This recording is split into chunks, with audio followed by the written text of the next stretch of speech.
जी, अस्सलाम वालेकुम। तो बिस्मिल्लाहिर्रहमानिर्रहीम। आज हम fluid static chapter number 6 first year physics का पार्ट 2 के सारे न्यूमेरिकल इंशाल्लाह कंप्लीट करेंगे।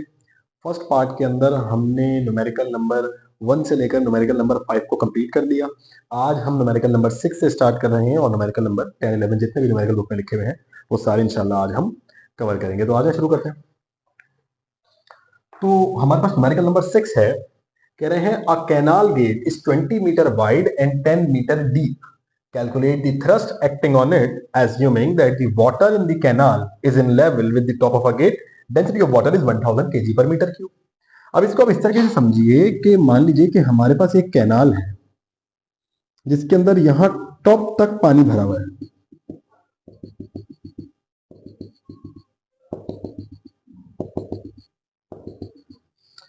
एक कैनाल है जिसके अंदर यहां पर टॉप तक पानी भरा हुआ है। हमने इस कैनाल के ऊपर यहां पर एक गेट लगा दिया और हमने इस पानी के फ्लो को आगे की तरफ बढ़ने से रोक दिया। ठीक, तो ये जो कैनाल गेट है इसके बारे में आपको बताया गया। देखिए इसको थोड़ा थ्री डी में सोचें। जब आप इसको थोड़ा सा थ्री डी में सोचेंगे तो आपको समझ में आएगा। देखिए पूरा पानी का बहाव है जो कि पीछे की तरफ से है, तो उसके आगे एक बड़ा सा गेट लगा हुआ है। ठीक, तो वो जो उसकी लंबाई है, जो उसकी चौड़ाई है एक्चुअली में, वो वाइड कितना है, उसकी चौड़ाई कितनी है, इस तरीके से वो 20 मीटर है। डेटा बनाने जाएंगे तो आप बोलेंगे कि जो उसकी विड्थ है वो 20 मीटर की है और डेप्थनेस 10 मीटर की है। ये देखिए डेप्थनेस दे दी सवाल में 10 मीटर की। डेप्थनेस का मतलब क्या है, ये यहां से ऐसे नीचे की तरफ कितना है, ऐसे 20 मीटर का गेट और ऐसे हाइट में जो है वो 10 मीटर का है।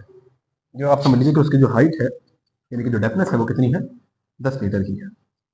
हमसे पूछ रहे हैं कि आप बताइए calculate the thrust acting on it. बताइए इसके ऊपर अब थ्रस्ट फोर्स कितनी लग रही होगी कि जब वाटर की डेंसिटी जो है वो आपको दे दी गई है जो कि कांस्टेंट है 1000 केजी पर मीटर की। डेंसिटी वाटर की कांस्टेंट 1000 केजी पर मीटर की। अब हमें क्या करना है, हमें अपथ्रस्ट निकालनी है। हमें बताया अपथ्रस्ट जो होती है उस अपथ्रस्ट का फॉर्मूला होता है रॉ जी बी। ठीक है जी, रॉ जी बी फॉर्मूला होता है हमारे पास। लेकिन हमारे पास रॉ जी बी के लिए हमें यहाँ वॉल्यूम चाहिए कि कितना वॉल्यूम इस कैनाल गेट का वाटर के अंदर है। अब हमें ये नहीं पता। हमें ये तो पता है कि हाइट कितनी है, 10 मीटर की है, चौड़ाई में कितना है, 20 मीटर है, लेकिन कितना पानी के अंदर है ये हमें नहीं पता। यानी कितना ये ऐसे पानी के अंदर है, इसको हम कहते हैं सेंट्रोइड डेप्थ।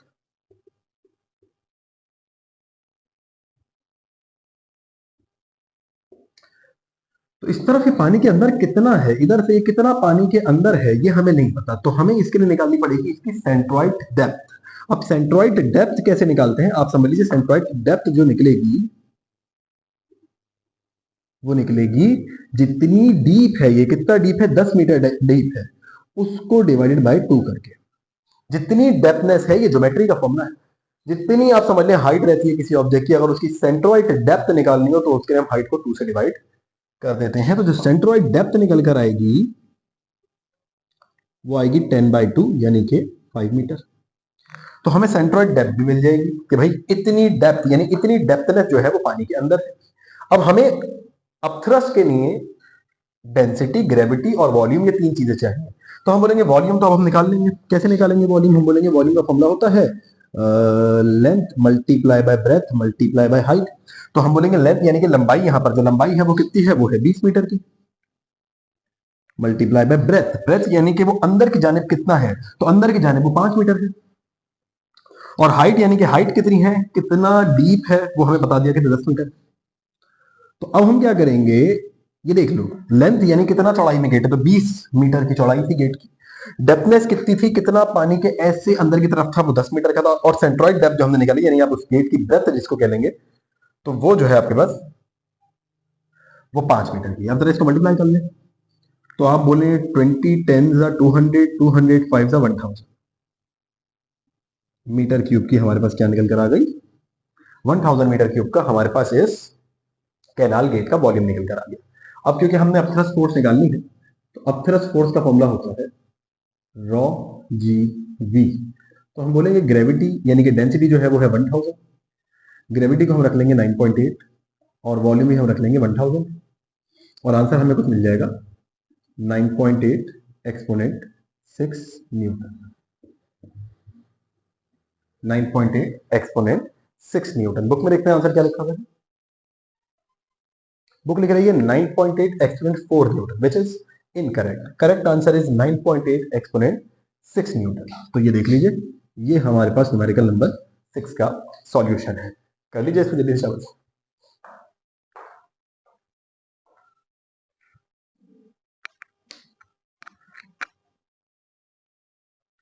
चलें जी, आए अब अगले सवाल पर। अगला सवाल है आपके पास क्वेश्चन नंबर 7, और आप देखिए क्वेश्चन नंबर 7 क्या कह रहा है।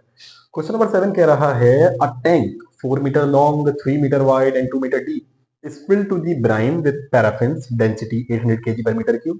Calculate the pressure on the base. What is the thrust on the base? अब सबसे पहले आप ये समझ लें कि इस टैंक के अंदर वाटर नहीं भर रखा। अगर वाटर भर रखा हो तो डेंसिटी हमें पता है वाटर की है 1000 kg per meter cube। But अब डेंसिटी हमें यहाँ पर एक ब्राइम यानी अल्केन्स की दे दी गई है। अल्केन्स की डेंसिटी है, पैराफिन्स हम अल्केन्स को कहते हैं। तो 800 kg पर मीटर क्यूब की हमें यहाँ डेंसिटी दे दी गई है। दो चीजें हमसे पूछी गई हैं। हमें सबसे पहले पूछ रहे हैं ये बताइए कि बेस के ऊपर प्रेशर कितना है, और दूसरा हमसे पूछ रहे हैं ये बताइए कि बेस के ऊपर अपथ्रस्ट कितनी लग रही होगी। तो आइए जी जरा कैलकुलेशन करते हैं।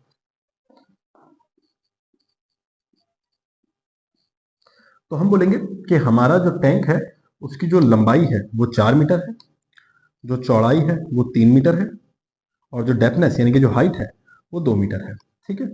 Is filled to the brim with the paraffins, density 800 kg per metre cube. Calculate the pressure on the base. अब सबसे पहले तो यहां समझ लो कि टैंक के बेस के ऊपर कितना प्रेशर होगा ये पूछा गया है, और टैंक यहां तो ऊपर तक भर रखा है।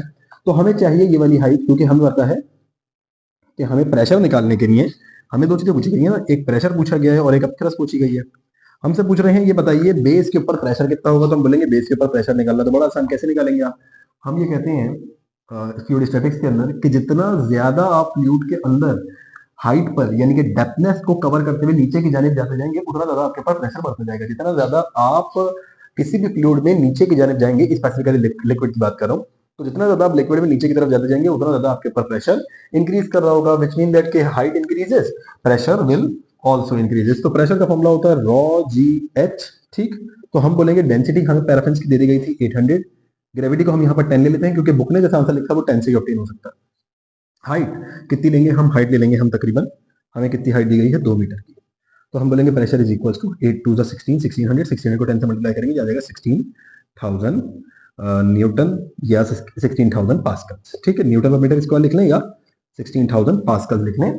बुक क्या आंसर लिख रही है, तो बुक जो है वो लिख रही है 16,000 पास्कल्स। तो ये पहला काम तो हमारा हो गया। ठीक। अब दूसरी चीज हमें कैलकुलेट करनी है, वो हमने कैलकुलेट करनी है बेस के ऊपर अब थ्रस्ट कितनी लग रही है। पूछा गया ना what is the thrust on the base. तो बेस के ऊपर अब थ्रस्ट कैसे निकालेंगे, प्रेशर मौजूद है, बेस के ऊपर प्रेशर कितना है वो मौजूद है। तो अब हम जरूरी नहीं है कि अब हम फोर्स जो है वो रॉजी बी से ही निकालें, अब हम प्रेशर के फॉर्मूले से भी फोर्स निकाल सकते हैं, क्योंकि बेस के ऊपर प्रेशर कितना है वो हमें दे दिया गया है। हमें पता है कि प्रेशर का फॉर्मूला होता है फोर्स अपॉन एरिया। ये प्रेशर किसका है, बेस का। अब थ्रस्ट किस पर निकालनी है, बेस पर। तो जितना प्रेशर है बेस पर वो डिपेंड करता है कि बेस का एरिया कितना था और बेस पर फोर्स कितनी लग रही थी। तो हमसे बेस की ही फोर्स पूछी गई है ना, तो हम इससे निकाल सकते हैं। भाई बेस के ऊपर प्रेशर कौन लगा रहा होगा, ये लिक्विड के मॉलिक्यूल्स। तो ये फोर्स हम प्रेशर के फॉर्मूले से निकाल सकते हैं। तो सबसे पहले एरिया निकाल लो। एरिया कैसे निकालोगे, बेस का एरिया का formula length multiply by width या लेंथ मल्टीप्लाई बाय ब्रेथ। तो हम बोलेंगे लेंथ 4 मीटर की थी, ब्रेथ 3 मीटर की थी, एरिया आ जाएगा 4 3 12 मीटर स्क्वायर का हमारे पास एरिया निकलकर आ गया। एरिया मिल गया तो हम बोलेंगे pressure is equals to force upon area. So force is equals to pressure multiply by area. ये एरिया यहाँ डिवाइड हो रहा है, मल्टीप्लाई। प्रेशर जो हमारे पास निकल कर आया था वो आता था 16,000, और मल्टीप्लाई करेंगे इसको एरिया से, एरिया है 12। तो आप इसको मल्टीप्लाई कर लें। जब इसको हम मल्टीप्लाई करेंगे तो मल्टीप्लाई करने के बाद जो हमें आंसर मिलेगा, मल्टीप्लाई कर लेते हैं जल्दी से। हमारे पास है 16,000 multiply by 12. So the answer which we will get 16,000 multiply by 12, 16,800 into 1600 multiply by 10, 16,000। Answer जो हमें मिल रहा है वो हमें मिल रहा है 192,000 न्यूटन की हमें अपथ्रस्ट इसके ऊपर देखने को मिलेगी। एक दफा कैलकुलेशंस रीचेक कर लें सारी। तो जितनी भी हमने कैलकुलेशंस की हैं अभी तक उनको अगर भी हम देखें तो हमने सबसे पहले किया था 800 multiply by 10 multiply by 2, so we get 16,000 and then we multiply the 16,000 with the 12, then we get 192,000 newton की अब थ्रस्ट इस पर लग रही होगी। तो ये दोनों चीजें हमने कैलकुलेट कर दी, एक प्रेशर बेस पर कितना था, दूसरा बेस के ऊपर अब थ्रस्ट कितनी लग रही थी। तो ये दोनों चीजें कैलकुलेट कर ली, बहुत सिंपल सा न्यूमेरिकल। ठीक है जी, बड़ा लॉजिकल न्यूमेरिकल नहीं था, सिंपल सा न्यूमेरिकल था। आपको सिर्फ कह दिया गया था कि प्रेशर बता दें बेस पर कितना है, और आपसे कह दिया गया था ये बता दें कि ये जो प्रेशर जिस फोर्स से क्रिएट हो रहा है, यानी वो जो अपथ्रस्ट फोर्स है, वो बता दें बेस पर कितनी है। तो वो दोनों हमने कैलकुलेट कर दी। कर लीजिए इसको भी जल्दी से।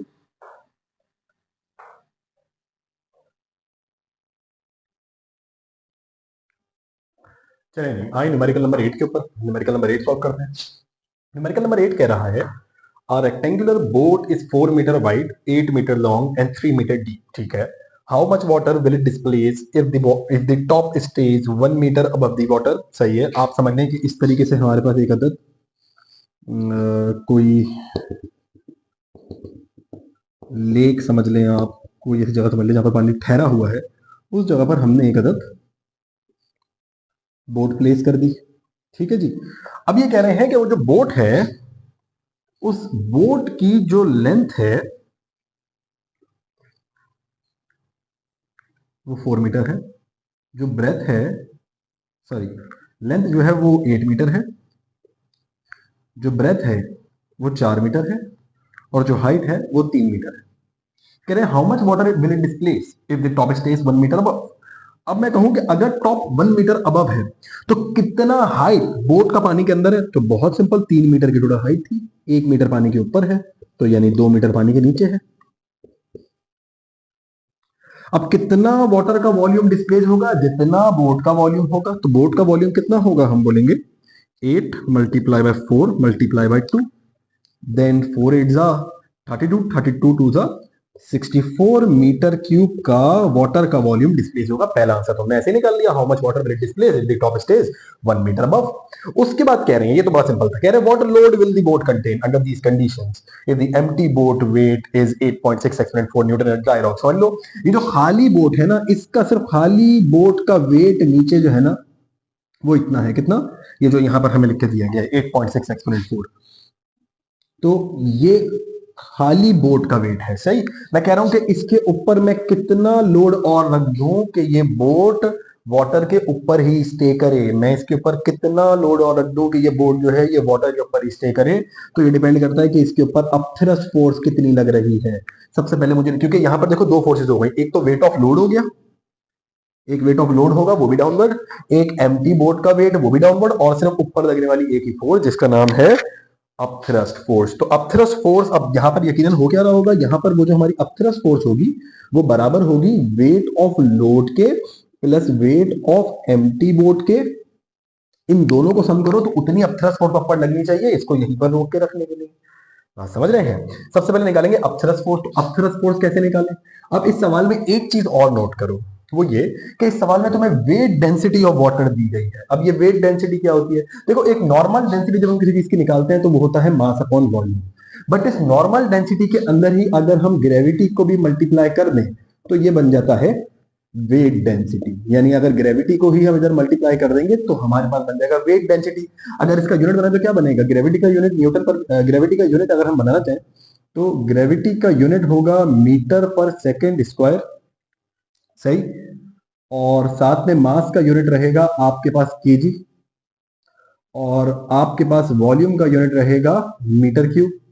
अब हमें ये पता है कि केजी मीटर पर सेकेंड स्क्वायर बराबर होता है 1 न्यूटन के। तो जब हम इसका यूनिट, इसकी जगह हम न्यूटन पुट कर सकते हैं, और ये अपॉन में मीटर क्यूब। तो जरा इसका यूनिट देखो, इसका यूनिट क्या लिखा था, न्यूटन पर मीटर क्यूब। ऐसा ही है ना, ग्रेविटी का यूनिट मीटर पर सेकेंड स्क्वायर, मास का यूनिट केजी, वॉल्यूम का यूनिट मीटर क्यूब। तो न्यूटन पर मीटर क्यूब, देखो जरा यहाँ पर भी न्यूटन पर मीटर क्यूब किसका यूनिट है, वेट डेंसिटी का। तो वेट डेंसिटी कैसे निकल कर आती है, जब आप एक नॉर्मल डेंसिटी के अंदर ग्रेविटी को मल्टीप्लाई कराते हैं। अब समझने वाली बात क्या है, ये वेट डेंसिटी अगर हमें दे देते हैं तो फिर हमें फॉर्मूले के अंदर क्या चेंज करना पड़ेगा, हमें फॉर्मूले में ये चेंज करना पड़ेगा कि देखो वैसे अपथ्रस्ट फोर्स का फॉर्मूला होता है रॉ जीवी, बट अब हम ग्रेविटी को यूज नहीं करेंगे क्योंकि ग्रेविटी तो अब डेंसिटी में शामिल है। ग्रेविटी जो है वो तो अब डेंसिटी में शामिल है, तो अब हम बस यूज करेंगे रॉ इंटू वी। हम बोलेंगे वेट डेंसिटी हमें दी गई है 9800, और इसको हमने मल्टीप्लाई करना है किसके साथ, 64 के साथ। देखो वॉल्यूम कितना डिस्प्लेस हो रहा था, 64, और वेट डेंसिटी कितनी है 9800। कैलकुलेट कर लें। हम कहते हैं इसको जो है कैलकुलेट करके देख लेते हैं। हम कहेंगे हमारे पास है 9800 और इसको हमने मल्टीप्लाई करना है 64 के साथ, तो 627,200 जो फोर्स हमें मिली वो हमें मिली 627,400 न्यूटन की अब थ्रस्ट फोर्स लग रही होगी। 627,400 627 सॉरी 627,200 नॉट 400 627,200 न्यूटन की हमें अब थ्रस्ट फोर्स मिल गई। अब इन अब थ्रस्ट फोर्स को दो फोर्सेस बैलेंस कर रही हैं। पहली फोर्स है वेट ऑफ लोड जो कि हमने कैलकुलेट करना है, और वेट है एम्प्टी बोर्ड।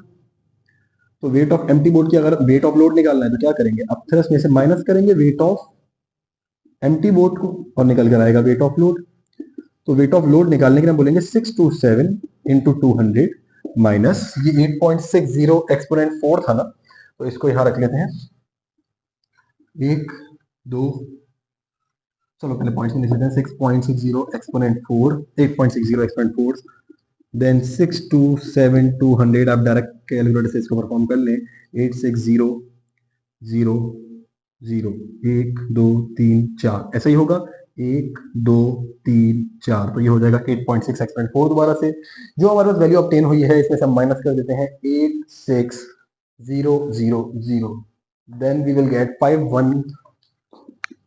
गेट 541,200। पॉइंट को मूव करा के लाते हैं 1 2 3 4 5, so the weight of load which we get is 5.41 exponent 5 newton. इतना वेट ऑफ लोड रहेगा जो कि हमारा बोट लिफ्ट कर पाएगा। इतनी अपथ्रस्ट पे, कितनी अपथ्रस्ट पे 6,27,200 न्यूटन की अपथ्रस्ट पर हम इतना लोड और लिफ्ट कर सकते हैं। क्या ये वाला न्यूमेरिकल आपको समझ में आया है? देख लें इसको अच्छे से, समझ के करें न्यूमेरिकल को, थोड़ा सा लॉजिकल न्यूमेरिकल है बट इजी टू अंडरस्टैंड है। करें जी इसको भी कॉपी।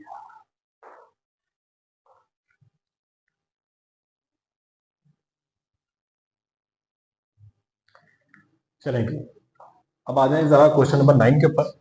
क्वेश्चन नंबर 9 आपको कह रहा है a hot air balloon has a volume of 2200 meter cube. The density of air at a temperature of 20 degrees Celsius is 1.205 kg per meter cube. The density of the hot air inside the balloon at a temperature of 100 degrees Celsius is 0.946 kg per meter cube. How much weight can hot air lift? जरा इस बात को समझेंगे। देखिए एक आपके पास एक hot air है जिससे हमने कुछ लोड जो है वो हैंग कर रखा है, ठीक है। इस लोड को जो ऊपर की तरफ लिफ्ट करके लेके जा रहा है, तो इस लोड को ऊपर की तरफ लेकर जाने के लिए वो जो लोड हमने यहाँ रखा है उसका वेट यहां से डाउनवर्ड एक्ट करेगा। अब इस बलून पर जो अपथ्रस्ट फोर्स लगेगी वो अपवर्ड लगेगी, ठीक है। इस बलून के अंदर एक हॉट एयर है, उस हॉट एयर का वेट भी जो है वो डाउनवर्ड होगा, वेट ऑफ हॉट एयर। तो यहां पर दो वेट होगा नीचे की तरफ, एक वेट ऑफ हॉट एयर एक वेट ऑफ लोड, और हमने निकालना है कितना लोड ये लिफ्ट कर सकता है। तो वैसे अगर हम जाएं इसको सॉल्व करने तो हम इसको ऐसे सॉल्व करते हैं कि weight of upthrust is equal to weight of load plus weight of hot air, क्योंकि हम बोलते कि weight of hot air downward है, वेट ऑफ लोड डाउनवर्ड है, तो अपथ्रस्ट अपवर्ड है। तो इसको कैलकुलेट करते यहाँ अगर माइनस कराते वेट ऑफ लोड निकल कर आ जाता। बट हम इसका एक बड़ा आसान तरीका लगाएंगे जिसका आंसर निकालने के लिए, जिससे बहुत हमारी एफर्ट रिड्यूस हो जाएंगी। हम बोलेंगे देखो वॉल्यूम तो इसका इतना ही रहेगा, यानी कि जितना वॉल्यूम हॉट एयर ने ऑक्यूपाई कर रखा है अपथ्रस्ट भी उतने वॉल्यूम पर ही लग रही है, ऐसा ही है ना, दोनों का वॉल्यूम सेम है। तो इसका वेट, भाई एक बात सुनो, जब तुम अपथ्रस्ट निकालोगे तुम निकालोगे रॉ जीवी से। यहां तुम डेंसिटी रखोगे एयर की 1.205, ग्रेविटी रखोगे 9.8, वॉल्यूम रखोगे बलून का। जब तुम वेट निकालोगे किसका, जब तुम वेट निकालोगे हॉट एयर का, इसको मैं कहता हूं एच ए हॉट एयर, तो वो भी तुम निकालोगे रॉ जीवी से, ठीक है। वो भी तुम किससे निकालोगे, वो भी तुम रॉ जीवी से निकालोगे। तो यहां पर डेंसिटी तुम रखोगे बस अब की बार किसी हॉट एयर की, ग्रेविटी तुम उतना ही रखोगे, वॉल्यूम तुम उतना ही रखोगे जितना बलून का वॉल्यूम है, दोनों सेम रहेंगे। भाई ये वॉल्यूम और ग्रेविटी तो दोनों कैलकुलेशन के अंदर सेम है ना, सिर्फ डिफरेंस किस चीज का है, डेंसिटी का। यानी जो डेंसिटी का डिफरेंस निकल कर आएगा उतने ही डिफरेंस की डेंसिटी वाला कोई लोड यहां पर रखा जा सकता है, उससे ज्यादा का नहीं रखा जा सकता। बात समझ में आ रही है भाई? अगर ये दोनों बराबर होते तो जितना अपथ्रस्ट होता उतना ही वेट होता डाउनवर्ड। अगर ये डिफरेंस है तो जितना इनका डिफरेंस निकल कर आएगा उतनी ही डेंसिटी का कोई ऑब्जेक्ट आप यहाँ रख सकते हैं, इसके अलावा कोई और ऑब्जेक्ट नहीं रख सकते। बड़ा सिंपल लॉजिक। तो हम क्या करेंगे, हम इसी कैलकुलेशन के लिए डेंसिटीज का डिफरेंस निकालेंगे। किसकी डेंसिटीज का difference? Density of air minus density of hot air. तो हम बोलेंगे एयर की डेंसिटी है 1.205 माइनस हॉट एयर की डेंसिटी है 0.946। करके देखें कितना आंसर आता है। तो हम कहते हैं कि हमारे पास है 1.205 माइनस 0.946 यानी 0.259। ये डेंसिटीज का डिफरेंस है, तो इसको मैं ऐसे बना लूं, आ रहा है 0.259 kg पर मीटर क्यूब। अब ये देखो, ये जो डेंसिटी का डिफरेंस है, इतनी ही डेंसिटी का कोई ऑब्जेक्ट तुम यहाँ रख सकते हो। बस बात तो समझो ना, इतनी ही डेंसिटी का ऑब्जेक्ट तुमको यहाँ रख सकते हो, क्योंकि यही रिमेनिंग डेंसिटी बच रही है इन दोनों की डेंसिटीज को निकाल देने के बाद। ये डेंसिटी का, इतनी डेंसिटी का कोई ऑब्जेक्ट यहाँ रखोगे, वही लिफ्ट हो सकता है। तो instead of calculating upthrust individually, then we calculate weight of hot air individually, then we sum up in a formula, तो उसके बजाय हम सिंपल क्या कर सकते हैं, इतनी डेंसिटी का कोई ऑब्जेक्ट यहाँ रख सकते हो ना। तो जब इतनी डेंसिटी का कोई ऑब्जेक्ट यहाँ रख सकते हो, तो निकालो इतनी डेंसिटी पर अपथ्रस्ट, इतनी डेंसिटी का ऑब्जेक्ट कितना वेट डाउनवर्ड एक्ट करेगा। हम बोलोगे डेंसिटीज का डिफरेंस जो है, इसको मल्टीप्लाई करें रॉ जी वी से, तो हम बोलेंगे कि हमारे पास डेंसिटीज का डिफरेंस ये रहा 0.259 मल्टीप्लाई बाय ग्रेविटी को रखते हैं 9.8 और वॉल्यूम रखते हैं 2200। और जरा कैलकुलेट कर लेते हैं। तो हम कहते हैं 2200 मल्टीप्लाई बाय 9.8 मल्टीप्लाई बाय 0.259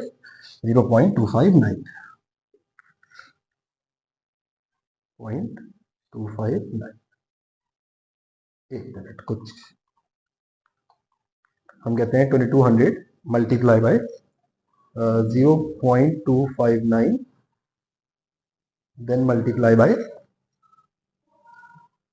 9.8।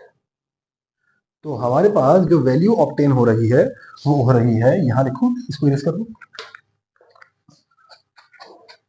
जो वैल्यू ऑब्टेन हो रही है वेट ऑफ अ लोड की, वो ऑब्टेन हो रही है 5584.04 5584.04, यानी कि हम इसको लिख सकते हैं अप्रोक्सीमेटली 5590। 84.4 को मैं अप्रोक्सीमेटली लिख रहा हूं इतना, तो बुक ने जो आंसर लिखा वो इतना लिखा 5590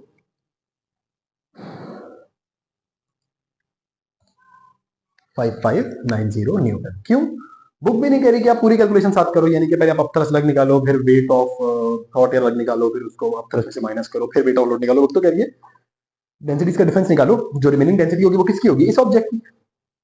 बात को समझो ना। अगर देखो हॉट एयर और एयर की डेंसिटी सेम हो जाए, तो फिर तो अपथ्रस्ट जितनी लगेगी उतना ही हॉट एयर का वेट डाउनवर्ड है, फिर तो ये ऊपर जा ही नहीं सकता, यानी किसी एक पॉइंट पर स्टे कर जाएगा एयर के अंदर। बट अब हमें कह रहे हैं कि एक नीचे हमने लोड भी रख दिया है, इसका मतलब है इनकी डेंसिटीज का जो डिफरेंस है, एयर की डेंसिटी और दी हॉट एयर की डेंसिटी, उनका जो डिफरेंस है वो रिमेनिंग डेंसिटी ऑब्जेक्ट की बचेगी ना, तो यहां पर हम रखेंगे। उस डेंसिटी को भी अगर मैं यहाँ ऐड कर दूं, किसके अंदर ऐड कर दूं, मैं हॉट एयर की डेंसिटी के अंदर ऐड कर दूं, तो दोनों की डेंसिटी सेम हो जाएंगी। इसके बाद दोनों साइड की फोर्सेस से बराबर आ रही है, दोनों साइड की डेंसिटी सेम। तो मैंने आपको बताया था कि दोनों तरफ की जो हम फोर्सेस कैलकुलेट कर रहे हैं उसके अंदर सिर्फ डेंसिटी का तो फर्क है। अगर डेंसिटी सेम हो जाए तो फिर तो फोर्सेस सेम ऑब्टेन हो जाए। तो जो रिमेनिंग डेंसिटी मिली, हमने डायरेक्ट उससे वेट निकाला, आंसर हमें मिल गया 5590। बात समझ रहे हैं? कर लीजिए इसको भी जल्दी से।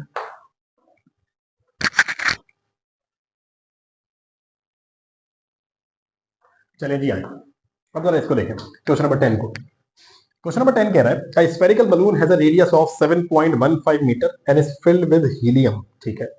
How large a cargo can it lift, कितना बड़ा कार्गो ये लिफ्ट कर सकता है, assuming that the skin and structure of the balloon have a mass of 930 kg. जो स्किन और स्ट्रक्चर है किसका, बलून का, उसका मास है हमारे पास 930 केजी। और कह रहे हैं neglect the buoyant force on the cargo volume itself. तो समझ लें आपके पास एक हीलियम बलून है, तो जो हीलियम बलून है उसके साथ हमने एक कार्गो अटैच कर रखा है, जिसको लिफ्ट करता है वो ऊपर लेकर जाएगा। इसके अंदर हीलियम है।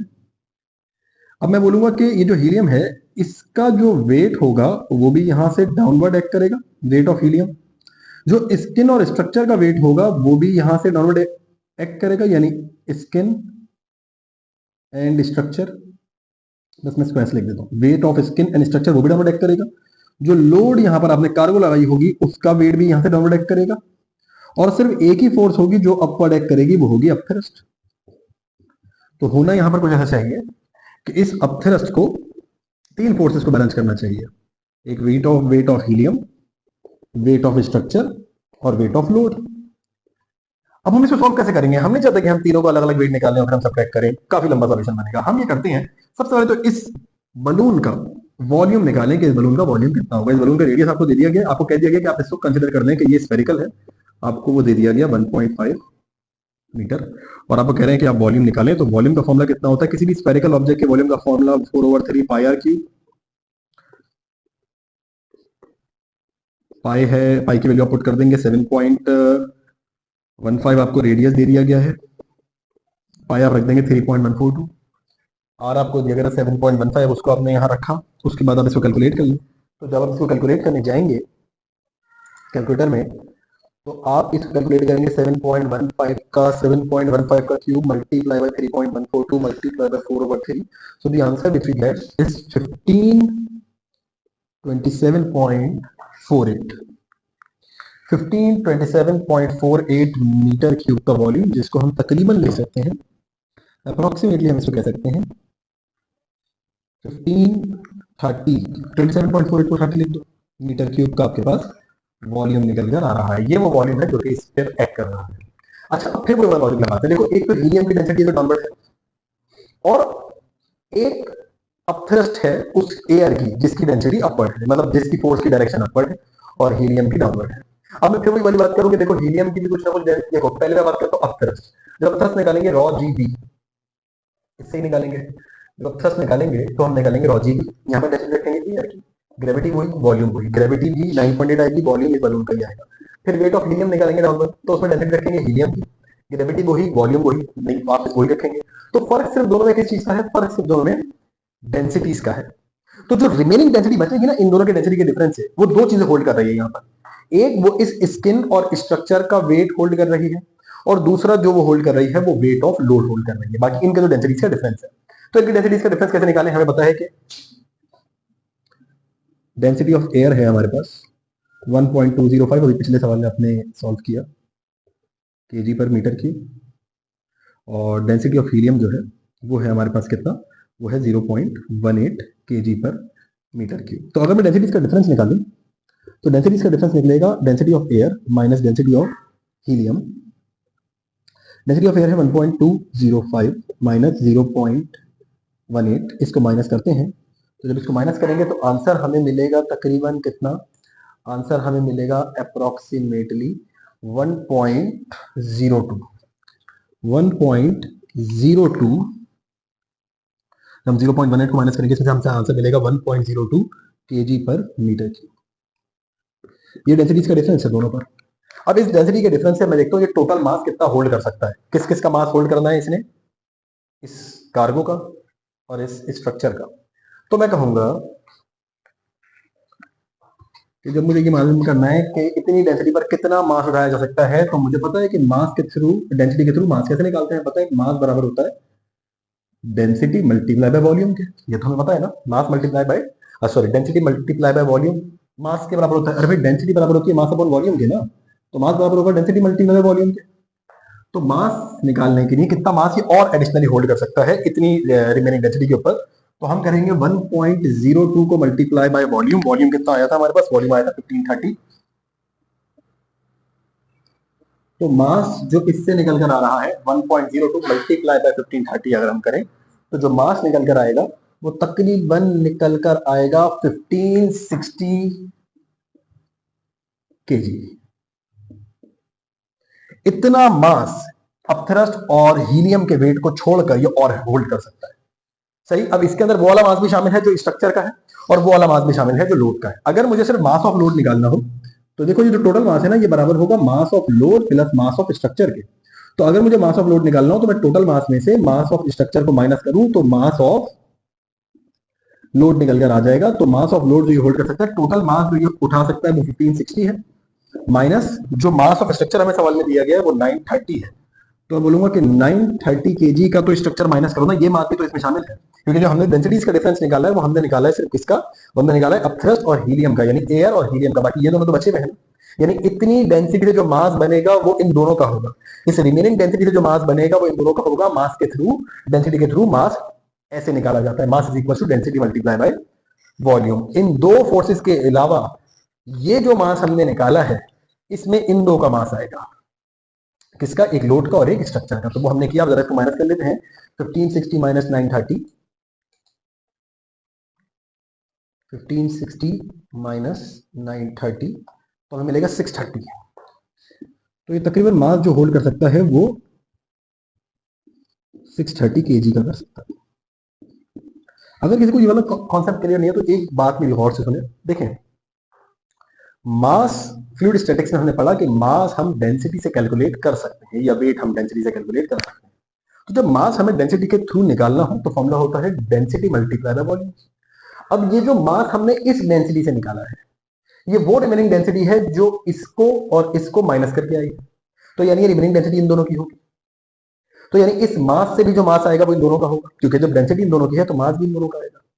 तो इस डेंसिटी जो हमने मास निकाला 1560 वो इन दोनों का था, लोड का और स्ट्रक्चर का। स्ट्रक्चर का सवाल में दे दिया कि तो माइनस कराया तो मास ऑफ लोड निकल कर आ गया सर। ऐसा ही है ना, हमसे पूछा क्या कर गया था, हमसे पूछा गया था, आप बता दें कि एक तो हमसे पूछा गया था कि as given that the structure how large a cargo can it lift, पहली चीज हमसे ये पूछी गई थी। और अब बुक दो आंसर लिख रही है, हमसे तो पूछा गया था कितना बड़ा कार्गो ये लिफ्ट कर सकता है, तो हमने बताया कि भाई तकरीबन 630 केजी का कार्गो ये लिफ्ट कर सकता है, सही। और एक आंसर बुक और लिख रही है, अच्छा बुक लिख रही है 920 KG, but the answer is 630 KG. अच्छा